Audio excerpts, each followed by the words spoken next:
Hey Shelby, how you doing?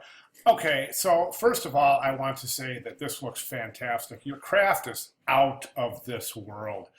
I'm just wondering if you've had any experience drafting or technical drawing, because this is just, it's amazing. Really, it's amazing. The control is just remarkable. Okay, now there's a phenomenon going on here, and as we can see right up here, I want to show you, okay, take a look at these typefaces here, and let me see. Well, that's John's. His is the same as yours. Now, what I'm getting at is this, is if I download the document, this is what I get. I want to show you. Open recent, it would be this right here. Now watch what happens when this opens. Okay, this is the document I'm opening. It says Adobe Garamond at 155. I come down here and I select a letter and I look up here, and that is indeed Adobe Garamond at 155.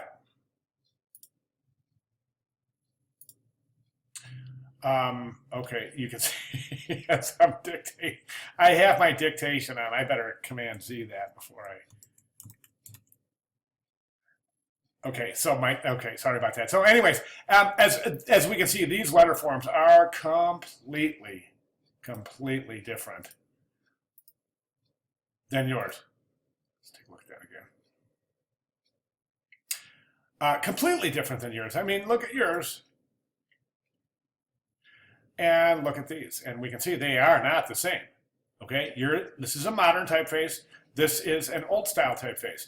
I'm thinking, at first I was looking at this and I was thinking this is Bodoni or Dido, but as I look at the A, it's neither, so I'm perplexed. If you could do me a favor and just go in your Word doc, go like this, come over here, select a word, a letter, whoops, darn it. Well, and then look up here, just select any one of your letters, look up here in Word, and tell me what font is indicating that you are showing. Because it's really strange. I can't figure it out. I've been going back and forth with John a little bit, trying to figure out what's going on, and to no avail. So at any rate, let's look at your work. Again, hats off to your craft. Again, I just want to mention it's remarkable. Okay, Kerning. Kerning and Optical Relationships.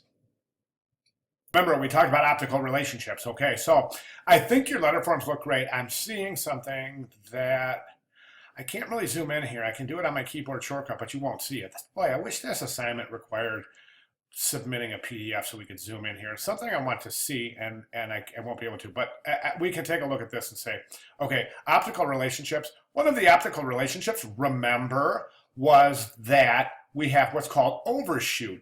And overshoot is where the curved parts of the letter forms they shoot over just a hairline over the baseline and the mean line. We can clearly see that A, you have overshoot on that A right there.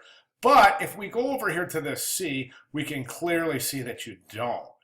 So that's kind of one of the reasons why the first thing I looked at when I opened this page is that A. It's like, boom, it just hit me like a rock, and the reason is it looks so much bigger than the other letter forms. The reason it looks so much bigger is because you have that little optical overhang right there, that optical relationship, and that's good. You should have overhang, but the problem is I don't necessarily see it on some of your other letter forms. Okay, it's not bad at all. I mean, if you know, 99 out of 100 people are not going to see what I just mentioned. So it's not bad, but it's there. And that's one of the nuance of typography and some of the things that you'll train your eye to see. Let's talk about kerning. Okay, the F and the I, there's no ligature. I mean, if this was a lowercase f, we could create we could use a ligature for the FI. That's great, but there is no cap FI ligature, so we're kind of stuck kerning this manually. Now, what we can do is that, remember some of the optical relationships that we learned this week.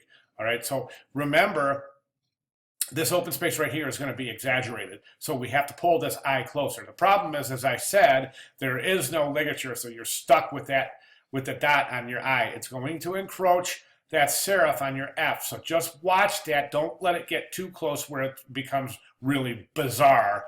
but you definitely got to get that I over or get that F closer, whichever way you want to look at it. IR looks pretty good. You even have a little bit of room there. RE looks fantastic. The A and the N looks good, although I think you can even close that down a little bit. But this right here, I think, might be a little too tight.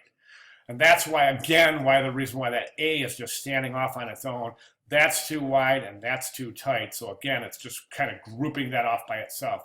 ICE, I think. Now, don't forget, in our optical relationships, let me show you where those are real quick. Our optical relationships, we're right over here in that week 2 presentation. If we scroll down, oh, darn it, sorry. I'm sorry. Okay, so I wanted to do this. I wanted to take a look at that. I just want to show you these optical relationships. Okay, so what? Okay, hold on. Sorry about that. I was looking in the wrong place. That's week 2 presentation anatomy of type part 2. If we jump in there, and I just want to open that up, I'm going to go to preview so we can jump down there and take a look at those optical relationships. And oh, so my computer's running really super slow, and you are probably bored out of your mind with this little video here. But anyways, if we come down here, right here to optical relationships, and I just want to show you something. See that eye right there? Click that open, and you have all your little optical relationships right in there. So take a look at some of those, and we can see that some of them could be used here. Specifically, remember, straight meets curve. You can pull it in a little bit. Actually, straight meets curve, you don't pull it in. However, with the serif, you do. You've got a curve with an open counter against a curve with a closed counter. That means you can close that down. Okay, and then curve and straight, you're good. The rest is just pretty much optical. The F and the I definitely have to come in though. So I'd say your main areas of concern are that space there, that overshoot, and that space there, that space there. Other than that, looking good. Again, once again, great craft. Thank you.